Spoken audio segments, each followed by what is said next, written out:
మీ business ఏదైనా మీ ఊర్లో promotion చేయాలంటే అది సుమన్ టీవీతోనే సాధ్యం. ఇప్పుడే సంప్రదించండి. నమస్తే, welcome to Suman TV. Jagannatha రథోత్సవంలో భాగంగా నిజామాబాద్ జిల్లాలో ఉన్నాము. ఇప్పటికే కంటేశ్వర్ ఇస్కాన్ ఆధ్వర్యంలో జగన్నాథుని రథయాత్రకు సర్వం సిద్ధమైంది. సో స్వామివారి రథయాత్రకు సంబంధించి ఇప్పటికే సర్వం సిద్ధం చేస్తున్నారు ఇక్కడ కృష్ణ భక్తులు. స్వామివారి రథానికి మొత్తం పూలమాలలతోని డెకరేట్ చేస్తున్న సిచ్యువేషన్ అయితే ఉంది. సో స్వామివారికి సంబంధించి ఏదైతే స్వామివారి రథాన్ని గుంజేందుకు చాలా పెద్ద తాడును కూడా తేవడం జరిగింది.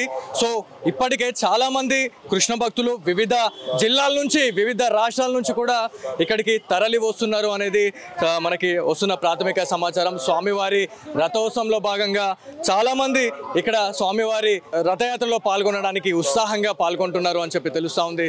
ఆటోలు, బస్సులలో వివిధ గ్రామాల నుంచి కూడా చాలామంది కృష్ణ భక్తులు వస్తున్నారు అనేది మనకి తెలుస్తున్న విషయమే.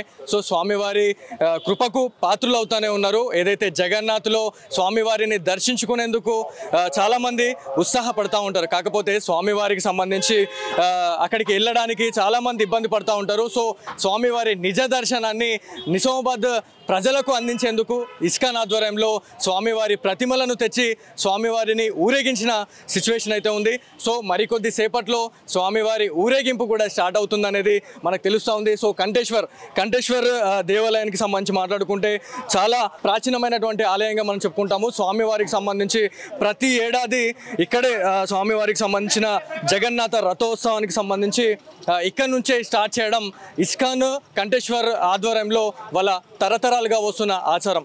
సో స్వామివారి రథోత్సవాన్ని ఇక్కడ నుంచి స్టార్ట్ చేసి ఏదైతే రైల్వే కమాన్, అదేవిధంగా bus stand, railway station and Gandhi Chowk, తర్వాత ఆర్ఆర్ చౌరస్తా, పులాంగ్, విజయలక్ష్మి గార్డెన్ ఏదైతే దీనికి ఇది రూట్ మ్యాప్. సో స్వామివారికి సంబంధించి ఈ రూట్ మ్యాప్లోనే స్వామివారు వెళ్తారు అనేది వాళ్ళు మనకి క్లియర్గా చెప్తున్న సిచ్యువేషన్ అయితే ఉంది.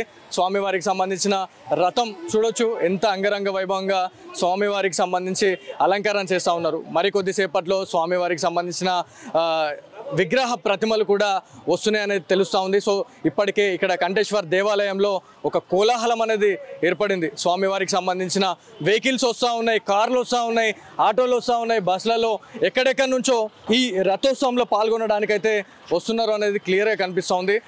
సో ఇప్పటికే కృష్ణ భక్తులు చాలా రాష్ట్రాల నుంచి కూడా రావడం జరిగింది.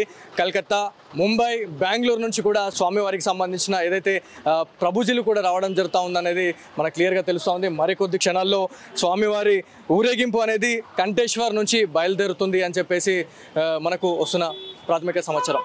సో ఇది ఇక్కడున్న తాజా పరిస్థితి. కెమెరా పర్సన్ జగదీష్తో బాలు, సుమన్ టీవీ, కంటేశ్వర్ నుంచి.